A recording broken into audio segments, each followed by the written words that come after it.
തുടർന്നുള്ള വാർത്തയിലേക്ക് എല്ലാവർക്കും ഒരിക്കൽ കൂടി സ്വാഗതം. ബാലൻസ് നോക്കുന്നതിന് ഇനി പരിധി. എൻ്റെ ഈ ചാനൽ ആദ്യമായിട്ടാണ് കാണുന്നതെങ്കിൽ എല്ലാവരും ഒന്ന് സബ്സ്ക്രൈബ് ചെയ്യാനും വീഡിയോ ലൈക്ക് ചെയ്യാനും ഷെയർ ചെയ്യാനും കമൻറ്റ് ചെയ്യാനും മറക്കരുതേ.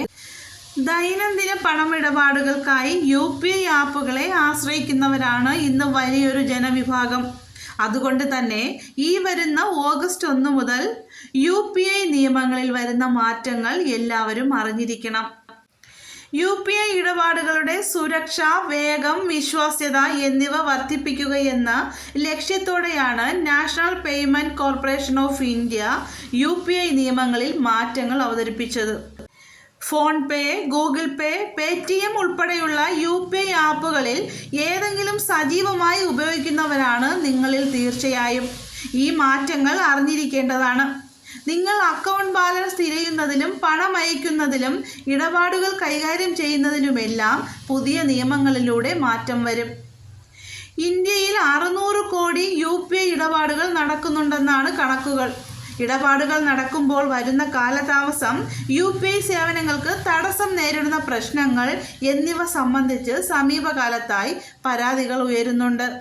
ഉപഭോക്താക്കളിൽ നിന്ന് ബാലൻസ് നോക്കുക, പേയ്മെന്റ് സ്റ്റാറ്റസ് ആവർത്തിച്ച് റീഫ്രഷ് ചെയ്യുക പോലുള്ള റിക്വസ്റ്റുകൾ ആവർത്തിച്ച് വരുന്നതാണ് ഇതിനുള്ള പ്രധാന കാരണമെന്നാണ് NPCIയുടെ വിലയിരുത്തൽ.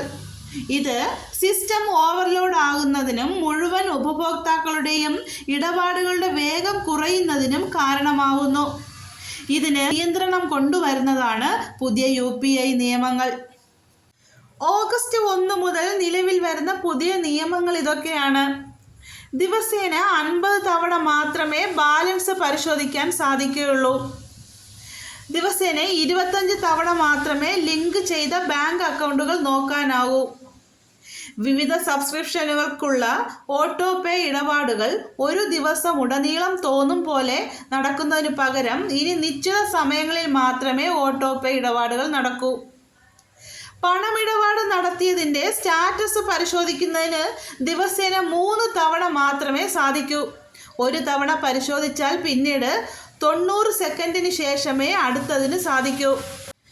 UPI ആവാസ വ്യവസ്ഥയുടെ മേൽനോട്ടം വഹിക്കുന്ന national payment corporation of India സിസ്റ്റത്തിലെ സമ്മർദ്ദം ലഘൂകരിക്കുന്നതിനും പേയ്മെന്റ് കാലതാമസം, പരാജയപ്പെട്ട ഇടപാടുകൾ പോലുള്ള പ്രശ്നങ്ങൾ കുറയ്ക്കുന്നതിനുമായാണ് ഈ പുതിയ പരിധികൾ അവതരിപ്പിക്കുന്നത്.